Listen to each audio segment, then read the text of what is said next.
নামাজ না পড়লে দুনিয়াতেই 6টি শাস্তি আল্লাহ তাআলা ওই বান্দাকে দিয়ে থাকেন। নামাজ যারা না পড়বে তাদের কিন্তু জাহান্নামে চলে যেতে হবে।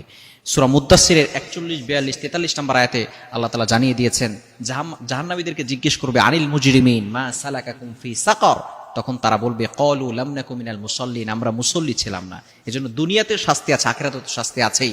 দুনিয়াতে 6টি শাস্তি। 1 নাম্বার, সেই বান্দার হায়াত কমে যাবে। নাম্বার 2, দ্বিতীয় নাম্বার হচ্ছে তার জীবনে কোনো বরকত থাকবে না, তার জীবন থেকে বারাকা আল্লাহ তাআলা উঠিয়ে নেবেন।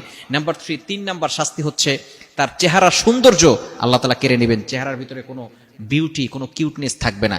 এজন্য চেহারার সৌন্দর্য দেখবেন, যারা নামাজ পড়ে তাদের অনেক ভালো লাগে দেখতে, কিন্তু যারা নামাজ পড়ে না তাদের চেহারার ভিতরে কোনো নূর নাই, সাদা চামড়ার হলেও দেখতে ভালো লাগে না।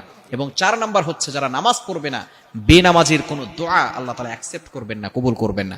অনেক সময় বলেন হুজুর দোয়া করছি কবুল হচ্ছে না, আপনি নামাজ পড়ছেন না, নামাজ না পড়লে আপনার দোয়া কিয়ামত পর্যন্ত কবুল হবে না।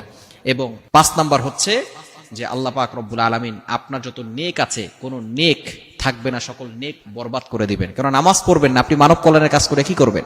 নামাজ হচ্ছে ঈমানের পরে সর্বপ্রথম গুরুত্বপূর্ণ কাজ। নামাজ পড়বেন না, এই মানব কল্যাণের কাজ করতেছেন, এগুলো করে কোনো ফায়দা হবে না। এবং 6 নাম্বার হচ্ছে আপনার কাছ থেকে রহমতের ফেরেশতারা বিদায় নেবে, আর রহমতের ফেরেশতারা যখনই থাকবে না তখনই কিন্তু আপনার উপরে আযাব, গজব, বিপদ চলে আসবে।